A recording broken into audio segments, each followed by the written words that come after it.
जय श्री राधे श्याम।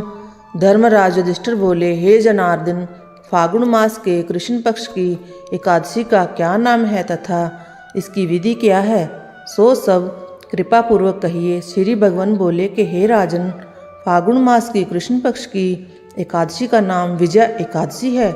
इसके व्रत के प्रभाव से मनुष्य को विजय प्राप्त होती है। यह सब व्रतों से उत्तम व्रत है। इस विजय एकादशी के महात्म्य के श्रवण व पठन से समस्त पाप नाश हो जाते हैं। एक समय देव ऋषि नारद जी ने जगत पिता ब्रह्मा जी से कहा कि महाराज, आप मुझसे फागुन मास के कृष्ण पक्ष की विजय एकादशी का विधान कहिए। ब्रह्मा जी कहने लगे कि हे नारद, विजय एकादशी का व्रत पुराने तथा नए पापों को नाश करने वाला है।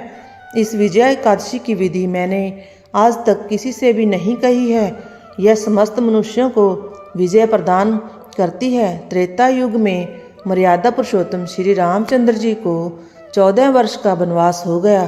तब वे श्री लक्ष्मण तथा सीता जी सहित पंचवटी में निवास करने लगे। वहाँ पर दुष्ट रावण ने जब सीता जी का हरण किया, तब इस समाचार से श्री रामचंद्र जी तथा लक्ष्मण अत्यंत व्याकुल हुए और सीता जी की खोज में चल दिए। घूमते घूमते जब वह मरणासन जटायु के पास पहुँचे तो जटायु उन्हें सीता जी का वृतांत सुनाकर स्वर्गलोक चला गया। कुछ आगे जाकर उनकी सुग्रीव से मित्रता हुई और बाली का वध किया। हनुमान जी ने लंका में जाकर सीता जी का पता लगाया और उनसे श्री रामचंद्र जी एवं सुग्रीव की मित्रता का वर्णन किया। वहाँ से लौटकर हनुमान जी श्री रामचंद्र जी के पास आए और सब समाचार कहे। श्री रामचंद्र जी ने वानर सेना सहित सुग्रीव की सम्मति से लंका को प्रस्थान किया। जब श्री रामचंद्र जी समुद्र के किनारे पहुँचे तथा उन्होंने मगरमच्छ आदि से युक्त अगाध समुद्र को देखकर लक्ष्मण जी से कहा कि इस समुद्र को हम किस प्रकार पार करेंगे। लक्ष्मण जी कहने लगे, हे पुराण पुरुषोत्तम, आप आदि पुरुष हैं, सब कुछ जानते हैं। यहाँ से आधा योजन दूरी पर कुमारी द्वीप में वक्तालभ्य नाम के मुनि रहते हैं। उन्होंने अनेकों ब्रह्मा देखे हैं। आप उनके पास जाकर इसका उपाय पूछिए।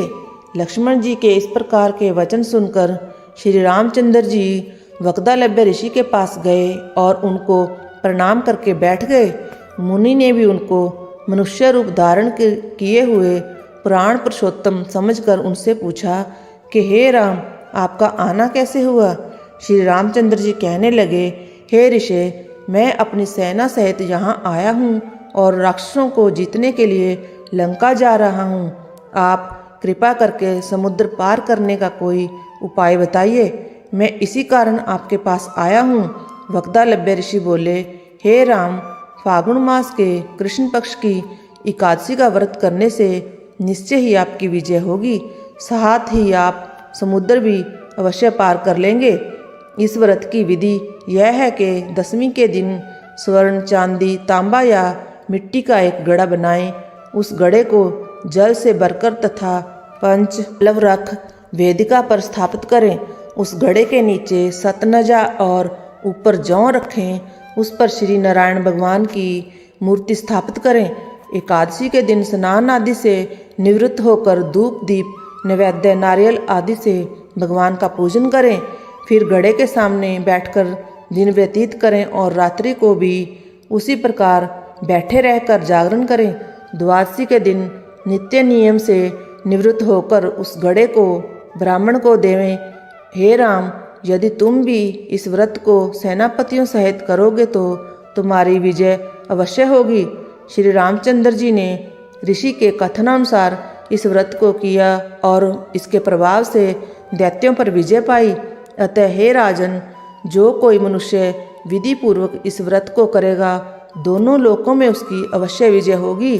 श्री ब्रह्मा जी ने नारद जी से कहा, हे पुत्र, जो कोई इस व्रत के महात्म्य को पढ़ता या सुनता है, उसको वाजपेय जग का फल मिलता है।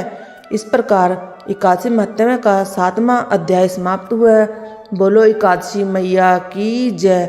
जय जय श्री राधे श्याम। ऐसी ही बहुत सारी वीडियोस देखने के लिए चैनल को सब्सक्राइब करें और वीडियोस को लाइक करें।